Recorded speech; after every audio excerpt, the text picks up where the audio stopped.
Ya, penonton, cukup menarik berkenaan pakej sana sini Ramadan yang dikongsikan itu tadi, bagaimana kita melihat kegigihan remaja autism yang turut sama membuat kerja kebajikan yang turut menyantuni golongan yang memerlukan. Jadi ia merupakan usaha kita jugalah untuk kita saling membantu antara sesama kita, dan berkaitan dengan itu juga kita akan bercakap berkenaan pelancaran iftar Ramadan Rumah Prihatin at Grand Season yang sepastinya diinspirasi ataupun dilancarkan sendiri oleh Yang Berhormat Tan Sri Datuk Seri Panglima Tuan Perdana Anwar Haji Musa, Menkom. Untuk kita mengetahui dengan lebih lanjut, kita bersama dengan Datuk Muhammad Irwan Rizal, Pengarah Eksekutif Rumah Prihatin. Assalamualaikum, Datuk. Waalaikumsalam. Baik, Datuk, sebelum kita berbicara berkenaan program iftar Rumah Prihatin ini, mungkin terlebih dahulu kita berikan sedikit latar belakang berkenaan Rumah Prihatin ini, Ustaz. Okey, alhamdulillah. Rumah Prihatin ini telah diasaskan oleh Menkom kita, Yang Berhormat Tan Sri Anwar Musa, dilancarkan pada bulan Julai yang lalu, tahun lepas. So sudah hampir setahun Rumah Prihatin dilancarkan. Khususnya dia berkonsepkan hotel berkebajikan. It's a one-stop center untuk menjalankan pelbagai inisiatif dan aktiviti charity kebajikan. Contohnya kita ada beberapa inisiatif. Kita ada Dapur Prihatin. Tugasan Dapur Prihatin peranannya adalah untuk memasak dan kita buat agihan kepada kumpulan sasar kita secara percuma setiap hari. Kita juga ada bilik penginapan prihatin. Hampir kita ada sediakan 300 bilik di Rumah Prihatin untuk kumpulan sasar seperti musafir yang datang daripada luar Kuala Lumpur, frontliners yang ingin berehat sebentar, dengan kadar serendah RM30 satu malam. Dan environmentnya environment hotel. Konsepnya konsep hotel, tapi hotel berkebajikan. Ini inisiatif-inisiatif yang telah diketengahkan sepanjang tahun ini.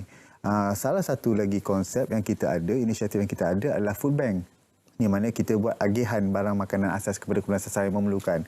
Contoh seperti banjir yang lepas, kita Tan Sri Anwar Musa dilaksanakan lancarkan Ops Bahis, bantu hingga selesai. So pelbagai inisiatif bantuan kita agihkan termasuk bakul makanan kepada kumpulan sasar tersebut, insya-Allah. Selari dengan namanya hotel berkebajikan, iaitu Rumah Prihatin ini telah melancarkan pelbagai inisiatif yang seperti yang kita sedia maklum, seperti yang Datuk nyatakan itu tadi. Ya. Baik, Datuk, kita ingin berbicara berkenaan iftar Rumah Prihatin ini. Saya cukup tertarik dengan pernyataan di belakang tu, RM3 seorang, Datuk. RM3 seorang. Rinciannya bagaimana, Datuk? RM3 seorang. Konsepnya adalah ingin menyemarakkan lagi bulan Ramadan ni, sepanjang Ramadan ni. Kita faham keadaan sekarang dengan endemik, masing-masing tahap ekonominya baru ingin meningkat. So Tan Sri Anwar Musa dia mengambil kesempatan ini untuk meraihkan komuniti-komuniti di sekitar wilayah Kuala Lumpur dan juga musafir yang datang daripada luar Kuala Lumpur untuk menikmati iftar Ramadan, berbuka puasa, bersuasanakan hotel dengan kadar RM3. Secara buffet, menunya pelbagai juadah disediakan. Wow, dengan RM3 seorang saja dapat menikmati juadah dengan menikmati juga suasana hotel, khususnya untuk golongan-golongan yang tidak berkemampuan. Jadi bercakap berkenaan golongan sasaran, siapakah antara kelompok sasaran yang menjadi tumpuan bagi iftar Ramadan kali ini? Bagi tumpuan kita iftar sepanjang iftar Ramadan daripada 11 April sehingga 1 Mei 21 hari ini, kita mensasarkan golongan asnaf, frontliners, musafir-musafir daripada luar, contohnya food riders, mereka yang nak balik rumah daripada pulang daripada kerja, mungkin terlambat sedikit, boleh singgah ke Rumah Prihatin Grand Season kerana kita di tengah-tengah kota Kuala Lumpur, boleh singgah dengan hanya kadar RM3 untuk dapat menikmati juadah berbuka puasa, insya-Allah. Wow, satu inisiatif yang sangat-sangat berbaloi, RM3 seorang sahaja untuk kita menikmati juadah berbuka di Rumah Prihatin Grand Season ini. Jadi sasaran setiap hari bagaimana, Datuk? Sasaran setiap hari kita mensasarkan 250 orang. Tetapi kita nampak sekarang ni walaupun belum dilancarkan lagi, kita baru mewar-warkan secara kecil-kecilan. Dia punya demand tu sudah ada. Hampir setiap hari slot-slot tu sehingga 1 Mei itu telah dipenuhi. Tapi masih lagi ada ruang-ruang yang kita boleh tambah lagi. Kerana kita punya ballroom yang besar. Tapi sekarang ni kita sediakan 250. Kita boleh naikkan kapasiti kepada 300 atau mungkin sedikit 350 atau ke 400. Tengok pada kesesuaian, dan kita pun tidak mahu melanggari sebarang SOP. So kita tengok ruang-ruang lingkup yang kita ada, insya-Allah kita cuba sediakan juadah tersebut seramai mungkin kepada kumpulan kumpulan-kumpulan sasar. Kerana kita Rumah Prihatin juga digerakkan oleh sukarelawan-sukarelawan. Sukarelawan wilayah prihatin atau kita panggil Privo. So sebab tu sekarang ni mereka bertukus lumus untuk menyediakan sepanjang hari dan juga kita rasa ini kita terpanggil untuk menjemput pihak-pihak di luar sana untuk bersama menggerakkan inisiatif Iftar Ramadan Rumah Prihatin ini. Okey, Datuk, bila bercakap berkenaan inisiatif yang dilaksanakan ini, ia bukan satu usaha yang sangat-sangat baik khususnya dalam bulan Ramadan ini. Jadi selain berkenaan program iftar ataupun program berbuka puasa ini, apa lagi intipati sepanjang program dilaksanakan? Kita ada beberapa pengisian bermula daripada seawal pukul 5.30 hingga pukul 6 sehinggalah berbuka puasa. Kita bermula dengan persembahan selingan kan, untuk memberi sedikit hiburan. Kita juga tidak lupa, kita faham sepanjang Ramadan kita ingin berkongsi ilmu dengan pengunjung-pengunjung. Ada sedikit tazkirah, slot tazkirah dan juga ada tahlil ringkas yang akan diadakan bersama-sama dengan pengunjung. InsyaAllah. So sepanjang inisiatif berbuka puasa Iftar Ramadan, kita juga dikunjungi, setiap hari akan dikunjungi oleh selebriti-selebriti tanah air.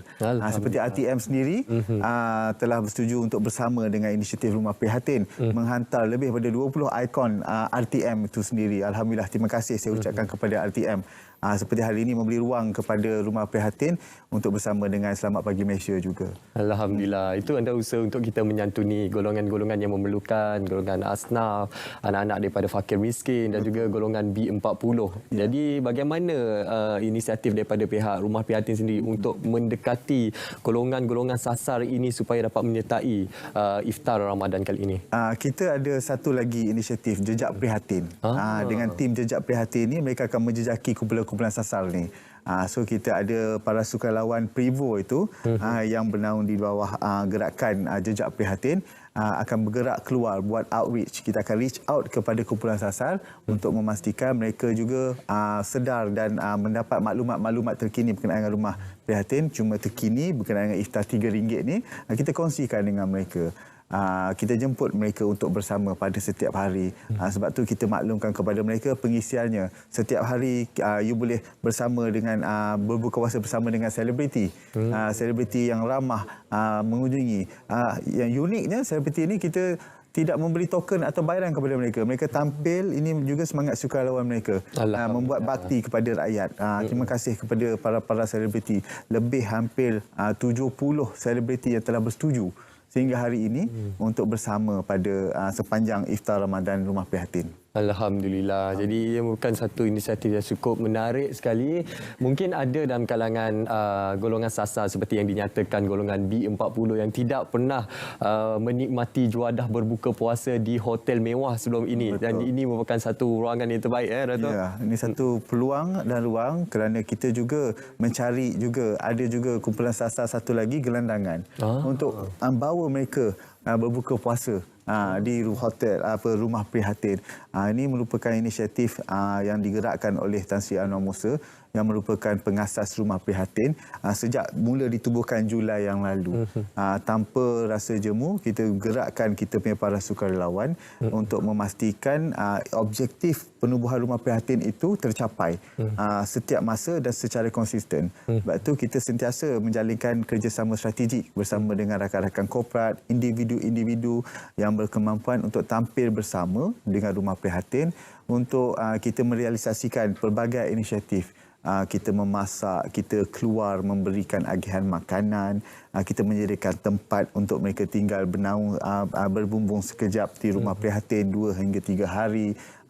Kita juga tidak lupa kepada frontliners kita kerana mereka banyak jasanya terdedah dengan risiko COVID-19. Tapi Alhamdulillah dengan endemik, suasana endemik sekarang ini, fasa endemik sekarang ini, kita melihat gerakan untuk meningkatkan membantu komuniti itu semakin giat dijalankan oleh komuniti itu sendiri. Alhamdulillah. Alhamdulillah. Kita lihat juga melalui inisiatif dan juga keprihatinan yang dizahirkan oleh para sukarelawan dan juga komuniti di luar sana menjadikan program-program sukarelawan ini semakin dekat dalam kalangan masyarakat kita. Betul. Dan kita lihat juga sukarelawan daripada Rumah Prihatin antara yang cukup aktif turun ke padang membantu komuniti, khususnya dalam situasi banjir pada baru-baru ini. Kita lihat banyak inisiatif yang telah digerakkan khususnya di bawah aspirasi Yang Berhormat Menkom sendiri. Betul. Jadi setakat hari ini berapa ramai sukarelawan Rumah Prihatin kalau boleh kita tahu anggarannya? Datuk? Setiap hari Rumah Prihatin mempunyai petugas sukarelawan hampir 50 orang setiap hari. Wow. Tapi kita ada sukarelawan wilayah Prihatin itu sendiri melebihi 1,000 orang.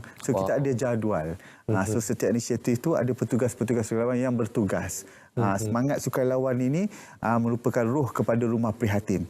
Ini yang kita cuba gerakkan, ini yang cuba dilaksanakan oleh Tan Sri Amran Musa Menkom kita, kerana ia tidak mahu hanya sekadar Rumah Prihatin itu sebuah pusat kebajikan tetapi digerakkan secara komersial. Tidak. Dia tidak boleh rules dia tidak boleh bersifat komersial, tidak boleh meraih untung.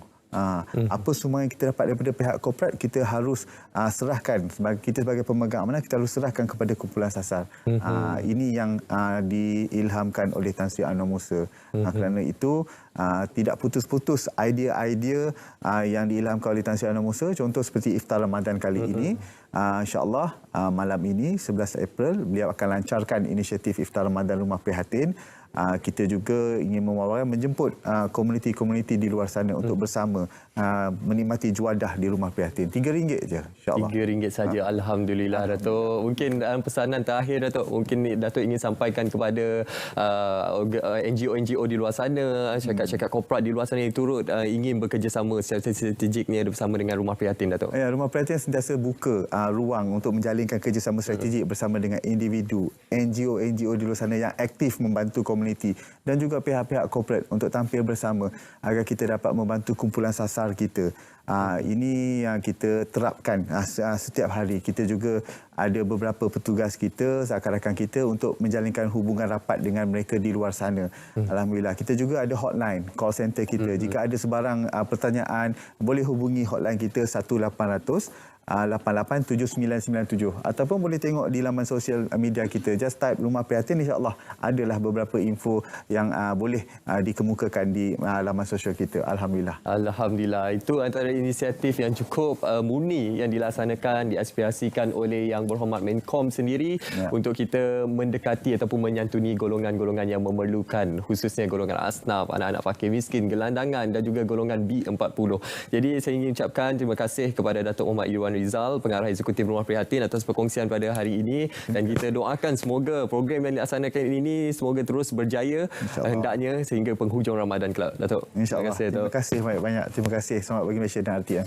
Baik penonton, sekarang ini kita akan terus sahaja berehat seketika. Kita akan kembali selepas ini dengan banyak lagi perkongsian menarik untuk anda. Saya masih